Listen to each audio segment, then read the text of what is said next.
안녕하세요. 저는 도망가다시피 해외에 나와 살고 있는 여자입니다. 저 말만 들으면 제가 잘못을 저지르고 해외로 도주한 것 같지만 누군가를 피하기 위해 어쩔 수 없이 해외를 도피처로 삼게 되었어요. 저를 해외까지 도피하게 만든 사람은 다름 아닌 제 여동생인데요. 저는 같은 피를 공유하는 사람이면 성격도 생각하는 것도 비슷할 줄 알았어요. 하지만 살아온 환경이 다르면 같은 피를 공유하는 것도 소용이 없었는지 저와 동생은 전혀 다른 생각과 성격을 지니고 있었어요. 예상하셨겠지만 저와 여동생은 부모님의 이혼으로 제가 9살이 되던 해부터 떨어져 살았었어요. 그리고 성인이 되어 제가 번듯한 직업을 가졌을 때 다시 만나게 되었죠. 다시 만났던 당시는 너무나도 반갑고 다시는 떨어지고 싶지 않았었어요. 지금은 얼굴도 보고 싶지 않고 같은 공간에 있고 싶지도 않은 둘도 없는 원수지간이 되었지만요. 제가 지금부터 여러분들께 저와 여동생 사이에서 있었던 일을 하나씩 들려드리려고 합니다. 저도 처음부터 불행을 타고 태어난 아이는 아니었어요. 다른 친구들과 똑같이 다정한 어머니 아버지를 뒀고 굉장히 화목한 가정에서 자랐었어요. 저희 가족을 한순간에 나락으로 빠뜨린 건 우리나라를 떠들썩하게 만든 IMF였어요. 저희 아버지는 IMF를 직격타로 맞으셨고 회사에서 직원 3명을 정리해고 시켰었는데 그 중에 한 명이 아버지셨어요. 늘 다정하고 저와 여동생을 이뻐하셨던 아버지셨는데 실직을 하신 뒤로는 예전 모습을 찾아볼 수가 없었어요. 매일같이 술을 찾으시고 술만 마셨다 하면 난폭하게 변하셨거든요. 바뀐 아버지의 모습에 저희도 힘들었지만 저희보다 더 힘든 건 어머니셨어요. 아버지는 술이 떡이 되어 어머니께 행패를 부리는 게 일상이었어요. 어머니는 어떻게든 우리 먹여 살리려고 돈 되는 일 뭐든 하면서 아등바등 사시는데 아버지는 다시 일어날 생각은 안 하고 집에만 있었어요. 동생과 저는 유치원과 학교를 다녀와서 아버지를 마주하면 항상 두려움에 떨고 있어야 했어요. 집에 있으면서 괜히 아버지 심기 건드렸다가 언제 달려들지 모르니 저희는 하교하면 집으로 바로 가지 않고 학교 운동장에서 놀다가 어머니 퇴근 시간에 맞춰서 들어가기 일쑤였어요. 동생이 태어나서 동생이 더 이쁨을 많이 받아서 질투했었는데 이럴 땐 동생이 있어서 다행이더라고요. 아무래도 혼자보다는 둘이 있는 게 더 나으니까요. 어머니는 혼자서라도 일해서 저희를 키우려고 낮이며 밤이며 일을 하러 다니셨어요. 식당에서 설거지를 얼마나 하셨는지 손에 진물이 났는데도 괜찮다고 웃으면서 일을 나가셨어요. 아버지는 어머니가 고생을 한다는 걸 아는지 모르는지 술 사 먹기에 돈 내놓으라고 난리였어요. 그런 아버지 때문에 어머니의 한숨소리는 끊이질 않았어요. 이렇듯 아버지는 어머니께 매일같이 돈 타령을 했고 돈을 벌어오면 벌어오는 족족 가져가서 술 먹는데 다 쓰셨어요. 어머니께서 그러지 말라고 아버지께 화를 내보시기도 하셨었어요. 하지만 아버지는 들은 척도 하지 않으셨죠. 돈 내놔 돈. 집에 술이 다 떨어졌잖아. 너 오늘 월급 받았을 거 아니야. 돈 내놔. 돈을 나한테 맡겨놨어요? 제발 그만 좀 하고 정신 좀 차리세요. 애들 앞에서 이러는 거 창피하지도 않아요? 저 돈 없어요. 그러니까 돈 찾지 마세요. 아니 저것이... 야! 누가 지아비한테 눈을 똑바로 뜨고 대들어? 돈 달라고 하면 얌전히 주면 될 것이지 말이 왜 이렇게 많아? 아버지가 손을 올려 어머니 뺨을 내리친 건 순식간에 벌어진 일이었어요. 어머니도 아버지께 처음 뺨을 맞아보신 거라 당황해서 아무 말도 못하고 맞은 부위를 손으로 감싸고 아버지를 쳐다보셨어요. 아버지도 욱한 감정으로 그런 거라 자기 손을 보면서 많이 당황해 하시더라고요. 그러더니 먹다 남은 술병을 챙겨서 그대로 밖으로 나가는 거예요. 저와 동생은 어머니께서 우는 모습을 그날 처음 봤습니다. 저희가 할 수 있는 건 그저 어머니 어깨를 토닥거리는 것밖에 없었어요. 어머니는 저희를 껴안고 이런 모습 보여서 미안하다고 소리내어 우셨어요. 처음이 어렵다고 아버지는 그 뒤로도 어머니께 폭력적인 모습을 보이셨어요. 저는 그런 모습을 더 이상 보고 싶지 않아서 어머니께 이혼하는 게 어떻겠냐고 했지만 저희를 아빠나 엄마 없는 아이로 키우고 싶지 않다고 이혼하지 않겠다고 하셨어요. 동생은 어린 나이라 아직 철이 없어서 그런지 이혼하지 말라고 울고 난리더라고요. 어머니는 그런 동생을 껴안으면서 절대 이혼 안 할 거니까 걱정하지 말라고 했어요. 그런 일상이 반복되고 있었는데 갑자기 아버지께서 멀끔한 모습으로 나가는 거예요. 나가기 전 어머니께 그동안 미안했다고 앞으로 가족을 위해 다시 열심히 살아보겠다고 하시더라고요. 어머니와 저희는 드디어 아버지가 정신을 차렸다고 다시 예전으로 돌아갈 수 있다고 생각을 했어요. 하지만 아버지는 저희의 기대를 완전히 짓밟아 버렸어요. 한동안 취직을 위해 멀끔한 모습으로 나간 줄 알았던 아버지는 다른 여자와 바람을 피고 있었어요. 어머니는 아버지의 외도를 눈치채고 여기서 멈추라고 했지만 아버지는 그럴 생각이 없어 보였어요. 어머니가 집에 있는데도 뻔뻔하게 상간녀를 데리고 집 안까지 들어오시더라고요. 어머, 아줌마 일하러 안 가셨나 봐요. 우리 오빠한테 이야기 많이 들었어요. 고생 많이 하셨나 보네. 얼굴이 많이 상하셨어요. 지금 당신 나랑 뭐 하자는 거야? 저 여자를 왜 집으로 데리고 온 거냐고? 제정신이야? 애들도 있는데 당신 바람핀 거 자랑하려고 왔어? 이 언니 왜 이렇게 날이 서 있어? 역시 없이 사는 집안이라 그런가? 성깔이 너무 더럽다. 언니, 그동안 수고하셨어요. 이제 저희 오빠 놔주세요. 오빠는 이제 제가 먹여 살릴게요. 이제 그만하자. 어차피 이렇게 사는 거 지긋지긋했잖아. 안 그래? 우리 각자 떨어져 사는 게 서로에게 더 좋지 않겠어? 그래요, 언니. 그리고 오빠는 언니보다는 돈 많은 저랑 사는 게 더 행복할걸요? 언니도 돈 못 버는 남편이랑 살 바엔 혼자 사시는 게 낫지 않겠어요?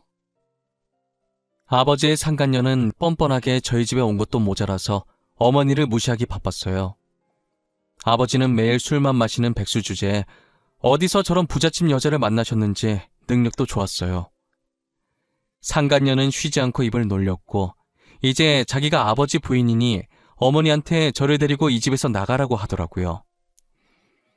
그동안 저희를 위해 이혼 생각하지 않았던 어머니는 아버지의 외도에 참을 수 없다며 바로 이혼 서류를 작성하셨고 그렇게 아버지와 어머니는 이혼을 했어요. 부모님의 이혼으로 저는 어머니를, 여동생은 아버지를 따라가게 되면서 저와 동생이 떨어지게 되었어요. 아버지의 외도로 이혼을 하게 된 것이라 이혼 책임이 아버지께 있어서 어머니께 위자료를 줘야 했는데 양육비는 안 주려고 한 명씩 데리고 간 것이었어요. 여동생은 아버지와 함께 가지 않으려고 울고불고 난리였고 아버지는 그런 여동생을 들쳐업고 저와 어머니의 반대 방향으로 걸어 나갔어요. 그게 여동생의 마지막 모습이었어요. 어머니는 이혼을 하시고 저 하나만 바라보며 열심히 사셨어요. 어떤 굳은 일이라도 마다하지 않으셨고 돈이 된다고 하면 무조건 하셨어요. 그런 어머니를 보고 어린 제가 할 수 있는 건 오로지 공부밖에 없었어요. 저는 자는 시간을 제외한 모든 시간에 책상 앞에 앉아서 죽어라 공부를 했어요. 어머니를 웃게 할 수 있는 건 나밖에 없다는 생각에 얼른 커서 훌륭한 사람이 되어 어머니의 고생을 덜어드리고 효도해야겠다는 생각을 했었어요. 정말 이 악물고 공부해서 고등학교 졸업할 때까지 전교 1등을 놓치지 않았어요. 저는 고등학교 졸업하고 바로 일자리에 뛰어들까 했지만 어머니께서 이대로 취업하기엔 제 성적이 너무 아깝고 대학을 가야 더 돈을 많이 벌 수 있다고 하셔서 대학을 가게 되었어요. 공부 말고 관심 있었던 게 디자인밖에 없어서 저는 패션 디자인 학과를 가게 되었고 대학교를 다니면서 알바를 시작했어요. 제가 막상 대학교를 다니다 보니 계속 욕심이 생기더라고요. 조금만 더 하면 더 큰 돈을 벌 수 있는데 내가 조금만 더 열심히 하면 좋은 곳에 갈 수 있는데 이런 욕심들이 생기면서 유학을 결심하게 되었어요. 어머니께 유학 얘기를 했더니 잘 생각했다며 자기 걱정하지 말고 유학 갔다 오라고 하시더라고요. 저는 학교 다니며 주말에도 아르바이트를 했고 방학에도 쉬지 않고 아르바이트를 했어요. 그렇게 한 푼 두 푼 열심히 모은 돈을 가지고 어머니 도움 없이 저 혼자 힘으로 유학을 다녀왔죠. 유학 가서도 생활할 돈이 필요해서 틈틈이 아르바이트를 했었어요. 제가 아르바이트하는 곳에 저처럼 유학을 와서 일을 하게 된 한국인 남자 한 명이 있었어요. 같은 언어로 말을 할 수 있는 사람이 그 남자밖에 없다 보니 자주 만나게 되었고 그 인연으로 만나기 시작했다가 어찌저찌 결혼까지 하게 되었네요. 저는 아버지의 변한 모습을 보고 결혼을 하겠다는 생각을 아예 안 했었거든요. 하지만 남편은 아버지와 달랐고 무인도에 떨어져도 살 수 있을 정도로 생활력이 강했어요. 그리고 무엇보다 제 꿈을 위해 자기가 더 희생을 했던 사람이었고요. 저는 남편이 뒤에서 응원해주고 지지해준 덕분에 패션 디자이너의 길을 걷게 되었고 나름 알아주는 디자이너로 성장하게 되었어요. 남편은 자기가 하고 싶어 하던 것도 포기하고 저를 위해 한국으로 같이 돌아와 줬어요. 저는 디자이너가 되어서도 꾸준히 디자인 공부를 했고 남편은 외국 무역회사에 취업을 했어요. 한국에 돌아온 지 얼마 되지 않아서 제가 정말 존경하던 디자이너 분께서 패션쇼를 하게 된 거예요. 저는 초대받을 거라는 생각을 못했었는데 그분이 먼저 제게 초대장을 보내셨더라고요. 제가 롤모델로 삼던 분이시라 집에 그분이 만드신 옷이 정말 많았어요. 그날은 머리부터 발끝까지 그분이 만드신 옷들로 입었고 그에 어울리는 머리를 하기 위해 유명한 미용실에 가게 되었어요. 연예인들이 많이 온다는 말이 맞는지 연예인들과 같이 찍은 사진이 군데군데 붙여져 있더라고요. 신기해서 이리저리 둘러보고 있는데 여자 알바생이 밝은 목소리로 저를 안내하더라고요. 지금 선생님들이 다 일하고 계셔서 조금만 기다려야 한다면서 하고 싶은 스타일이 뭔지 물어보는 거예요. 파마나 염색 같은 시술을 하러 온 건 아니고 드라이만 살짝 하려고 한다고 했어요. 간단한 드라이는 자신이 해드릴 수 있다면서 급한 거면 자신이 해주겠다고 하더라고요. 저는 시간이 충분했지만 알바생이 친절한 게 마음에 들어서 그렇게 하라고 했어요. 보통 미용실 가면 머리하는 동안 마땅히 할 게 없으니까 이런저런 이야기를 하게 되잖아요. 저도 할 게 없으니 머리하면서 알바생과 쓸데없는 이야기를 많이 했어요. 여기서 일하신 지 오래됐나 봐요. 보통 알바면 기구 정리나 제품 정리 이런 거 하지 않아요? 직접 손님 머리 만져주는 알바는 못 본 것 같은데 간단한 드라이는 또 다른가? 저 여기서 일한 지 2년 조금 넘었어요. 드라이 하는 건 어깨너머로 많이 봤었고 가끔 제가 선생님들 머리도 해줘서 드라이 정도는 해도 될 것 같다고 바쁘실 땐 저한테 맡기세요. 2년이나 일하셨구나. 많이 어려 보이는데 나이가 어떻게 됐어요? 내가 너무 깊게 들어갔나? 실례였다면 죄송해요. 초면에 무례했죠? 헤이, 아니에요. 나이 물어보는 게 뭐가 무례해요? 이건 무례한 축에도 안 속해요. 저 올해 26살 됐어요. 26살이요? 제 동생도 올해 26살 됐을 텐데 안 본 지 지금 21년 정도 된 것 같아요. 선생님 보니까 갑자기 제 동생이 보고 싶네요. 잘 살고 있는지 뭐하고 지내는지. 고객님도 슬픈 사연이 있으신가 봐요. 저도 원래 언니가 한 명 있었거든요. 근데 제가 5살 때 부모님이 이혼하셔서 따로 살게 되는 바람에 그 뒤로는 본 적이 없어요. 알바생이 갑자기 자신의 가정사를 이야기하기 시작하는데 저랑 너무 똑같은 거예요. 아버지가 무서웠던 것과 부모님이 이혼하신 것, 그리고 자매가 헤어진 것까지도요. 저는 혹시나 알바생이 제 동생은 아닐까 하는 마음에 이름을 물어봤는데 동생 이름이랑 똑같은 거예요. 이름을 듣는 순간 저도 모르게 눈물이 나왔고 동생은 머리하다가 갑자기 제가 우니까 당황해서 휴지를 들고 오더니 무슨 일이냐고 저를 달래더라고요. 저는 휴지를 건네는 동생의 손을 꼭 잡고 제가 언니임을 밝혔어요. 동생도 제가 언니라고 하자 눈동자가 심하게 흔들리더니 이내 저를 껴안더라고요. 동생은 저를 껴안은 상태로 그동안 잘 지냈냐를 시작해서 폭풍 질문을 했어요. 저는 동생이 묻는 말에 다 대답을 해줬고 동생에게도 그동안 어떻게 지냈냐고 물어봤어요. 부모님이 그렇게 이혼하고 아버지는 재혼을 하셨지만 얼마 못 가서 또 이혼을 하셨대요. 그 뒤로는 줄곧 아버지와 동생 둘이서만 살았다고 하더라고요. 형편이 어려워서 어린 나이부터 알바를 했고 대학도 자기 힘으로 다니고 있다고 하더라고요. 중간중간 휴학해서 돈 벌고 다시 등록금 내고 또 휴학해서 돈 벌기를 반복하면서 지냈대요. 그래서 아직 대학교를 졸업 못하고 아르바이트를 3개나 뛰고 있다고 하더라고요. 아버지는 여전하셔서 성인 되자마자 동생은 자취를 시작했고 평일엔 미용실, 주말 오전엔 학원 보조, 주말 오후엔 PC방 알바를 하고 있었어요.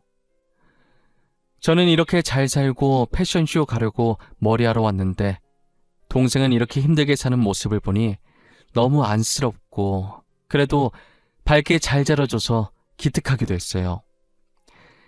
전 그동안 못해줬던 언니 노릇을 이제라도 해줘야겠다는 생각이 들었어요.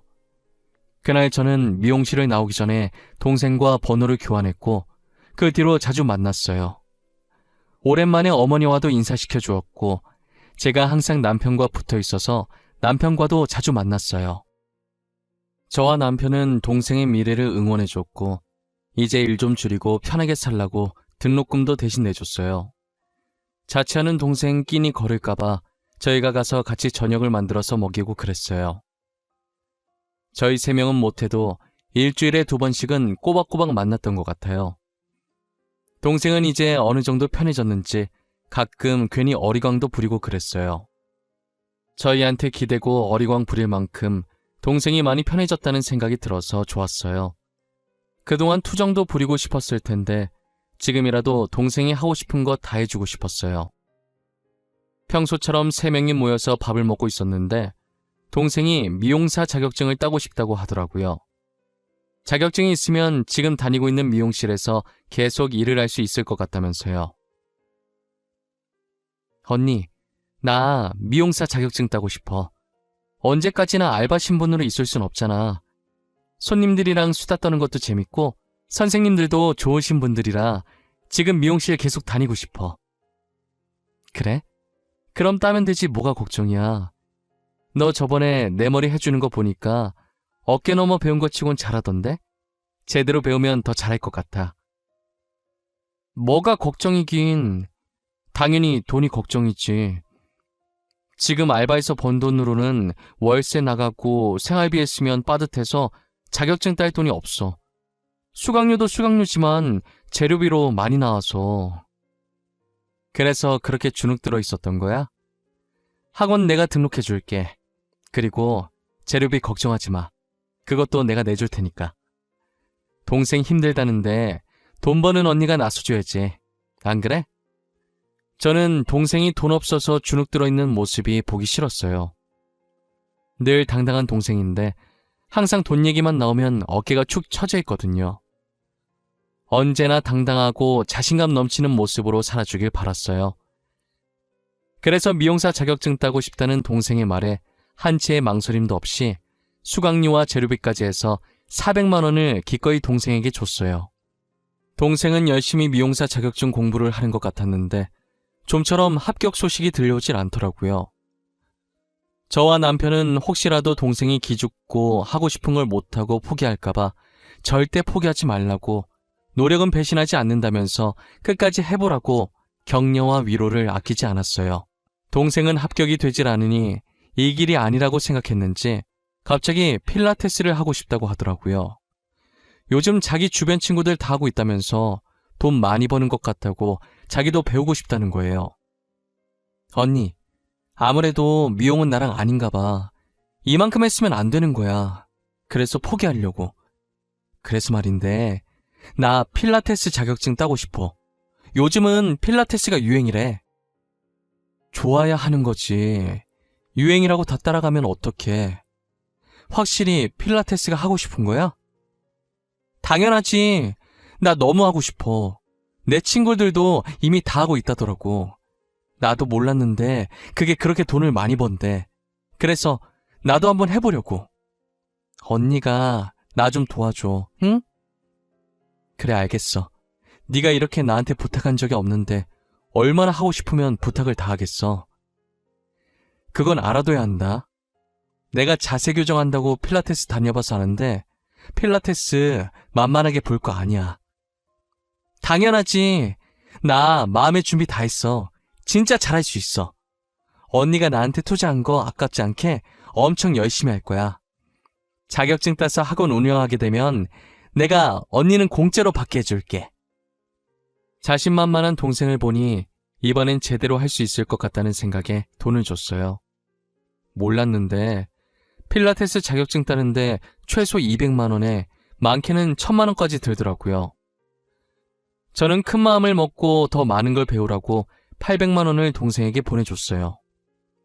오랜 시간 동안 못 본 동생이라 하고 싶다는 것들 다 해주고 싶어서 그랬던 건데 그러면 안 됐나 봐요. 동생은 제가 해달라는 대로 다 해주니까 점점 선을 넘으려고 하더라고요. 필라테스 할 때 입을 요가복에 요가 매트 사야 한다고 좋은 거 사게 100만 원을 더 보내달라고 하더니 얼마 지나지 않아서 필라테스 힘들어서 그만뒀다고 요리학원 등록할 거라고 돈 달라고 하는 거예요.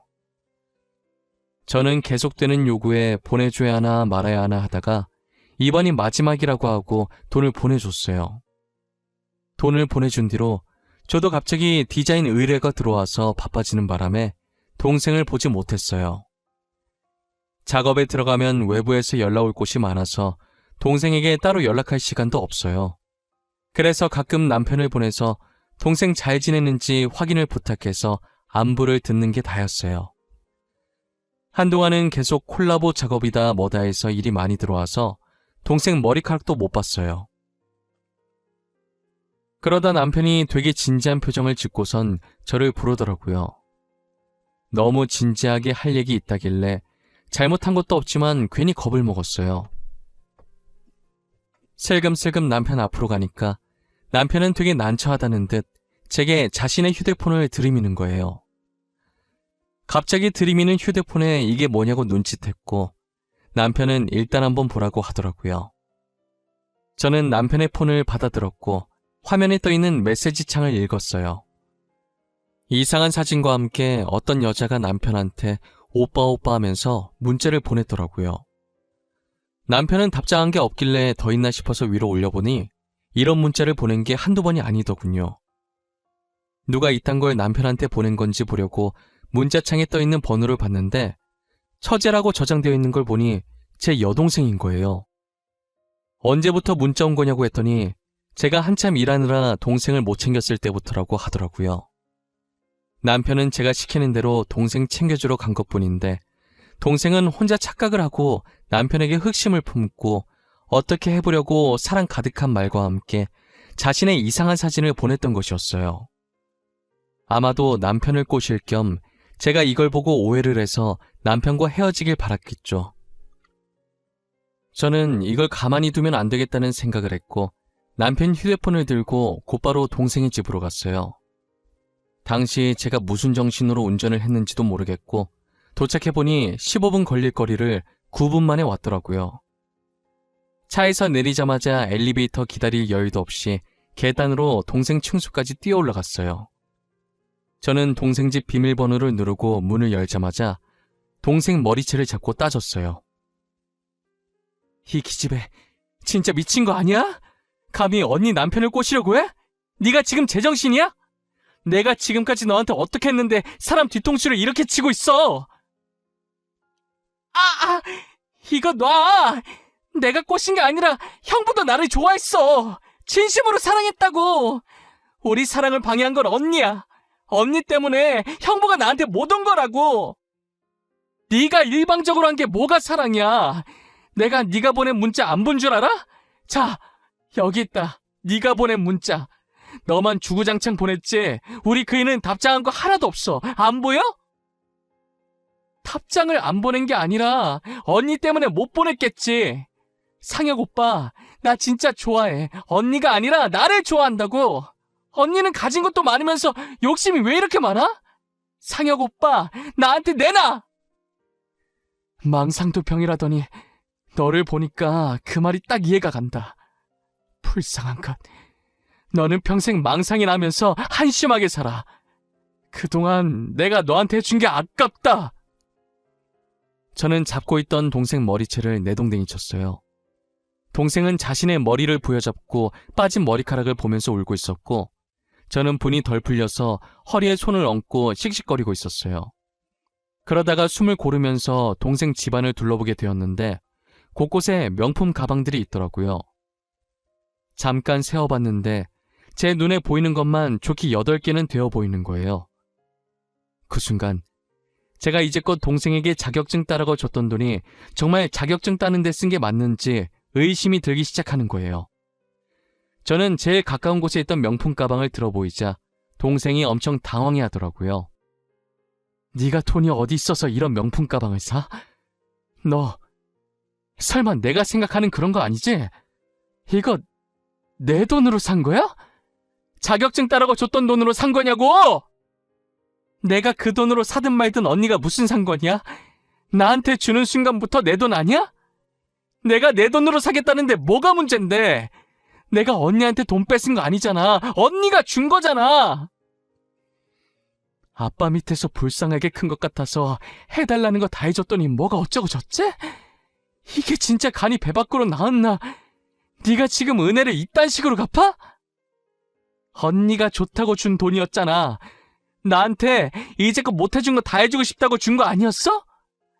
그 돈으로 자격증을 따든 명품 가방을 사든 못해준 거 해준 거니까 그게 그거 아니냐고! 차라리 명품 가방 사겠다고 하든가. 나는 네가 명품 가방 사서 화난 건 줄 알아? 네가 나한테 거짓말을 하고 돈을 받아갔다는 게 화가 나는 거야. 꼴랑 돈 몇 푼 준 거 가지고 되게 가르치려고 드네 진짜. 돈 좀 번다고 저렇게 나대도 되는 거야? 누가 보면 지가 내 엄만 줄 알겠어. 저는 동생의 혼잣말에 너무 화가 나서 동생의 뺨을 내려쳤어요. 그리고 옆에 가위가 보이길래 가위를 들고 와서 명품 가방을 다 잘라버렸는데요. 명품 가방이 하나씩 가위에 잘리는 걸 볼 때마다 동생이 하지 말라고 울부짖더라고요. 뒤늦게 저를 따라온 남편도 제 모습을 보고 이 정도면 됐다고 말리더라고요. 저는 말리면 말리는 대로 가만히 있을 생각이 없어서 거기에 있던 명품 가방을 모조리 다 잘랐어요. 마지막 가방을 자른 뒤 바닥으로 던졌고 여동생은 그 가방을 안아들더니 제게 적당히 하라면서 소리 지르길래 너무 미워서 뺨 한 대를 더 때리고 제발 정신 차리고 살라고 말하고 나왔어요. 남편과 함께 집으로 돌아가는 내내 얼마나 울었는지 몰라요. 어린아이 마냥 소리내면서 눈이 퉁퉁 붓고 만지면 따가울 정도로 울었어요. 21년 만에 겨우 다시 만났는데 동생이 저러고 있으니 제가 얼마나 속상하겠어요. 저는 집에 들어와서 남편 휴대폰에 있던 동생 번호를 차단했고 저도 똑같이 동생 번호를 차단하고 다음날 같이 전화번호를 바꿔버렸어요. 불행은 항상 한꺼번에 닥친다고 하잖아요. 저의 심란한 마음이 가라앉기도 전에 저희 어머니께서 혈액암에 걸려 시한부 선고를 받으셨어요. 그동안 고생했던 게 골마서 혈액암뿐만 아니라 군데군데 아픈 곳이 많았더라고요. 혹여나 제가 고생할까봐 일부러 아픈 걸 계속 참고 있었던 거예요. 의사 선생님께 다른 방법은 없냐고, 더 살 수 있는 방법 같은 건 없냐고 했더니 고개를 저으시면서 남은 시간 동안 마음 정리 잘하고 행복한 시간 보내라고 하시더라고요. 저와 남편은 가시는 날까지 지켜보는 것밖에 할 수 있는 게 없어서 매일을 눈물로 뒤덮여 살았어요. 결국 어머니는 2달 만에 세상을 떠나셨고 저희는 어머니 장례식을 치러드리고 해외로 떠났어요. 좋은 추억이 없는 한국 생활을 정리하고 지금은 저희가 처음 만났던 영국으로 가서 살고 있어요. 저희 부부는 행복했던 추억만 있는 영국에서 다시 새롭게 출발하려고요. 저는 여전히 디자이너로 남편은 하고 싶었던 일을 다시 하면서 말이에요. 여러분들은 제 사연 어떻게 들으셨나요?